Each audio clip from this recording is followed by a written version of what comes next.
We will start off with a question. What causes great powers to collapse?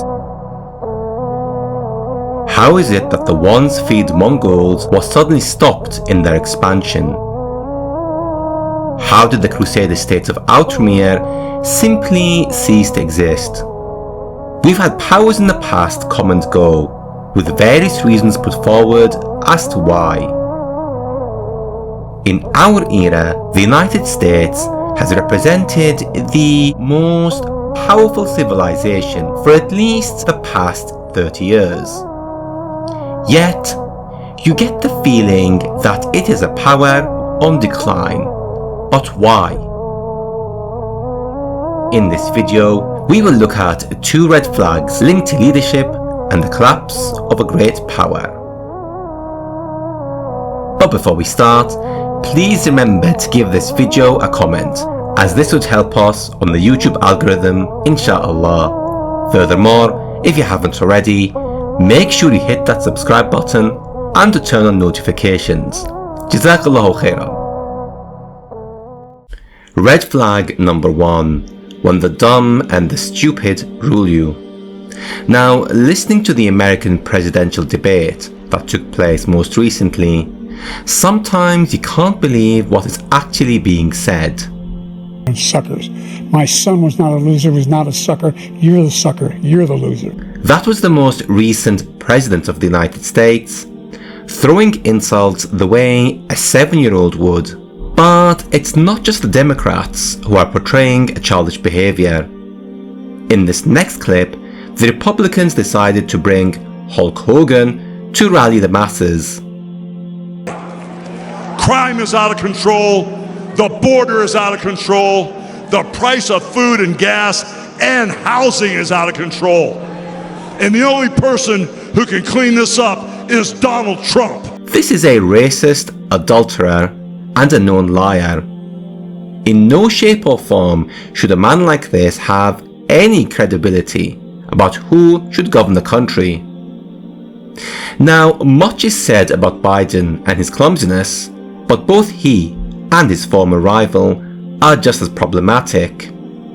One is senile and always seemingly lethargic, while the other is egotistical and a demagogue. Both would have been terrible options to the so-called only remaining superpower.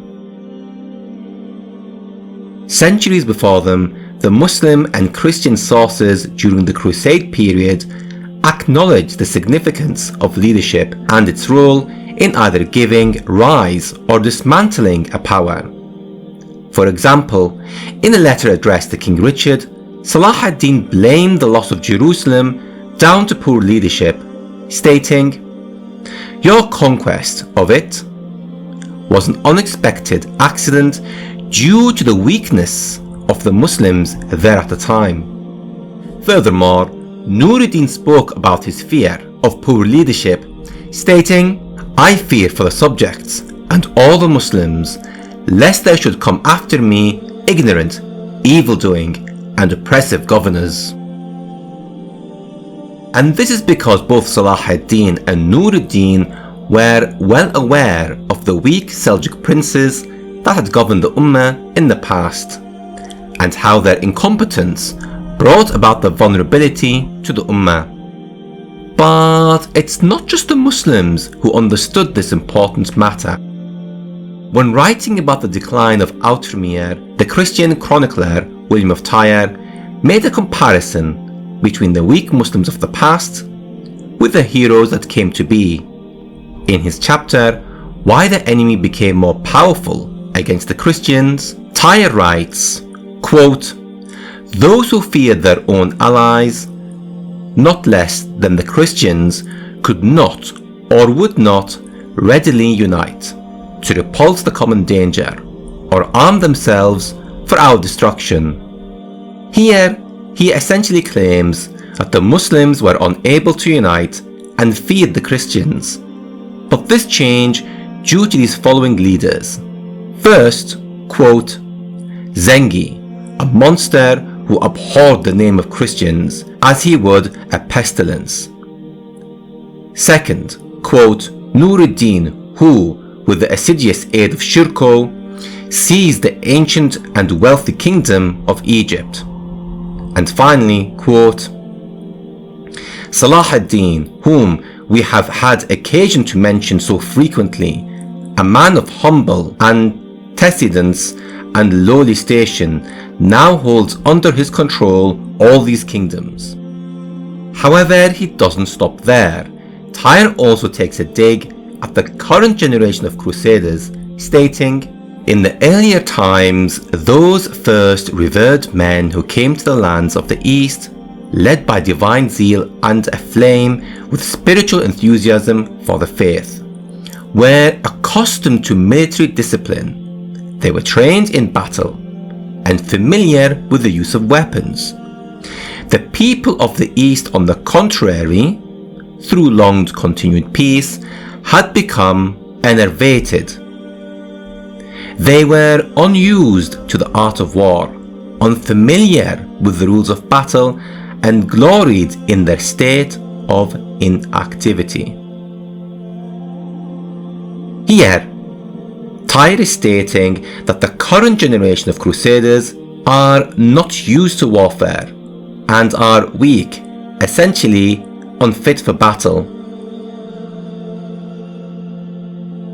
He also adds, now in their places, a wicked generation has grown up, sinful sons, falsifiers of the Christian faith, who run the course of all unlawful things without discrimination. Moving on.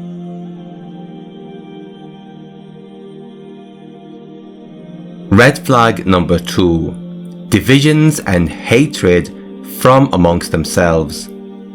Now essentially this red flag goes hand in hand with the first, because dim-witted leaders essentially lead to such divisions.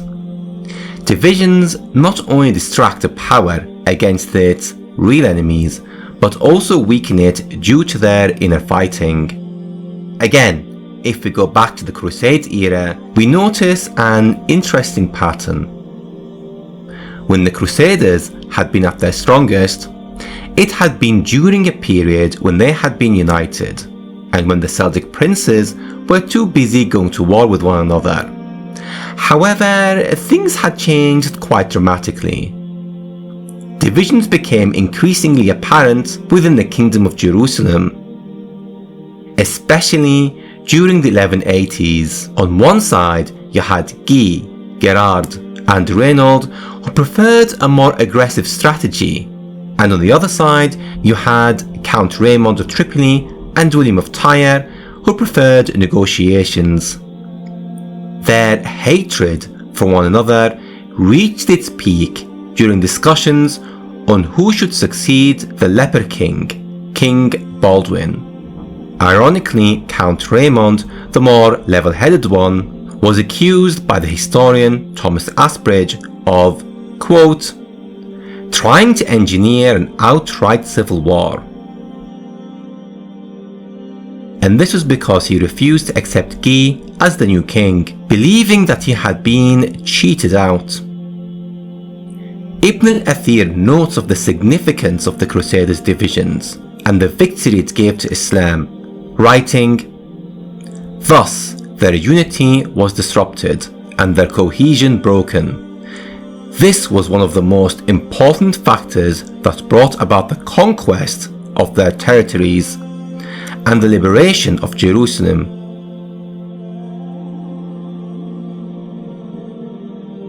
Now, as a result, the opposing sides would do their utter best to simply spite one another, even if it led to lasting and disastrous consequences. For example, Count Raymond would be forced out of Jerusalem by Reynold.